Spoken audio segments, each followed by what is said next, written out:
हजरत मालिक बिन दिनार फरमाते मैंने 60 हज किए। एक हज के मौके पर मैंने बड़ा रश देखा, लाखों का इज्तिमा हुआ।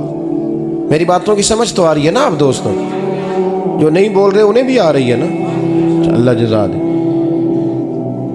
कहते लाखों का मजमा था तो मेरे दिल में ख्याल आया, मैंने कहा अल्लाह इतने लोग आए हैं, इनका हज कबूल भी हुआ है कि नहीं? फरमाते मैं सोच रहा था तो रात को ना ख्वाब में मैंने किसी कहने वाले को कहते हुए सुना कि सबका कबूल हो गया है। बल्ख का रहने वाला मोहम्मद बिन हारून बल्खी है, उसका हज कबूल नहीं हुआ। फरमाते शहरों के अलग-अलग खैमे लगते थे। अब भी आप हज करने जाएं तो पाकिस्तानियों की रिहाइशें अलग होती हैं, इंडियन की अलग, बांग्लादेश के अलग, मिस्री, यमनी, सब लोग अलग-अलग रिहाइशें होती हैं, झंडे लगे होते हैं मुल्कों के। कहते मैंने सवेरे उठ के ढूंढना शुरू कर दिया, ढूंढता हूँ वो बंदा मिले। कहते जहाँ बल्ख शहर के लोग रहते थे वहाँ चला गया तो मैंने लोगों से पूछा तुम में मोहम्मद बिन हारून बल्खी कौन है? लोग कहने लगे वो तो बड़ा नेक आदमी है, परहेजगार है, बड़े भोले भाले, बड़े अल्लाह वाले, रियाज आपको बस हम ही जानते, वो तो बड़ा नेक है, परहेजगार आदमी। कहते मैंने कहा अच्छा कहाँ है? उन्होंने कहा पहाड़ के पीछे उसने खैमा लगाया हुआ है, सारी रात इबादत करता है, सारा दिन रोजा रखता है, कायमुल लैल है, साइमुद दहर है। क्या बात? फरमाते मैं उन लोगों की बात सुन के हैरान हो गया कि मुझे क्या बताया गया, ये क्या कह रहे हैं? फरमाते मैं पहाड़ के पीछे गया। हज़रत मालिक बिन दिनार अलैहिर्रहमा फरमाते हैं जब मैं वहां पहुंचा तो मैंने उस शख्स को मुसल्ले पे बैठे देखा।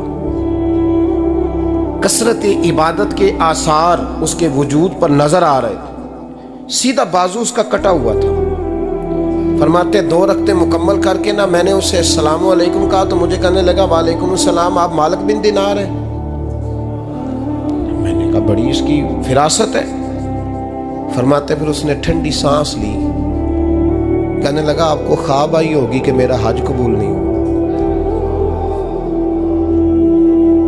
फरमाते मुझ पर और बिजली गिरी कि क्या कह रहा?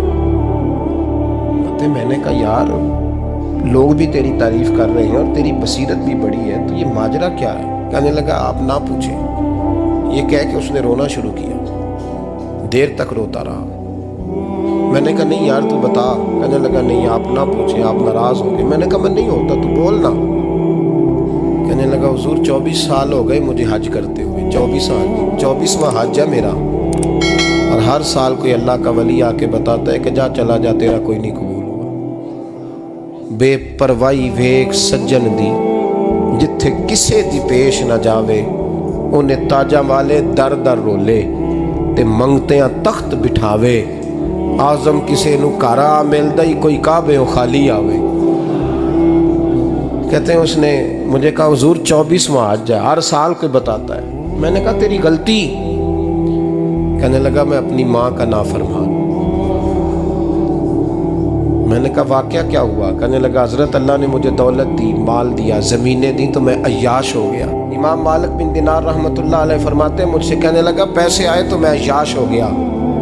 रमज़ान का महीना था, असर के बाद मेरी अम्मा इफ्तारी की तैयारी कर रही थी, मैं गया, मैंने कहा शराब पी हुई, अम्मा रोटी दे, तो अम्मा कहने लगी शर्म कर, शर्म कर, रोज़ा रखा नहीं तो जिन्होंने रखा है उनका तो ख्याल कर। कहते अम्मा की बात का मुझे गुस्सा लगा। मैं कहा करता हूँ बदनसीब है वो बेटा जिसका बाप उससे बात करते हुए डरता है कि पता नहीं कहाँ से बोलेगा। बदनसीब नहीं वो बेटा जिसकी माँ उससे बात करते हुए सहम जाती है कि पता नहीं कौन सी बोली बोलेगा। बदनसीब नहीं कि माँ बाप भी जिससे खोल के बात ना कर सके। हजरत मालिक बिन दिनार से कहने लगा अम्मा ने जब कहा ना शर्म कर तो मुझे गुस्सा आया, मैंने माँ को थप्पड़ मारा और मेरी माँ जलते हुए तंदूर में गिरी। लोगों ने मुझे पकड़ के अंदर बंद कर दिया कमरे में। सारी रात मैं शोर सुनता रहा पर नशे में धुत रहा। सवेरे आंख खुली तो मेरी बीवी बैग बांध रही थी। मैंने कहा कहाँ जा रही हो? कहने लगी जो माँ का नहीं बना मेरा कैसे बनेगा। वो मैंने कहा मेरी अम्मा का, वो तो लोगों ने रात को ही दफन कर दी जनाजा पढ़ के। तड़प के कहने लगा मुझे क्यों नहीं बताया? तो कहते हैं लोग कहने लगे तेरी मरती हुई माँ कह गई थी इसे मेरा मुंह ना देखने देना। मेरे जनाजे के करीब ना आए। हज़रत मालिक बिन दिनार फरमाते हैं, जब उसने ये बात सुनाई तो मैंने भी उसके मुंह पे थप्पड़ मारा। मैंने कहा तो इसी काबिल है। कहते हैं वो रोने लगा, हुजूर दुआ करे अल्लाह मुझसे राज़ी हो जाए।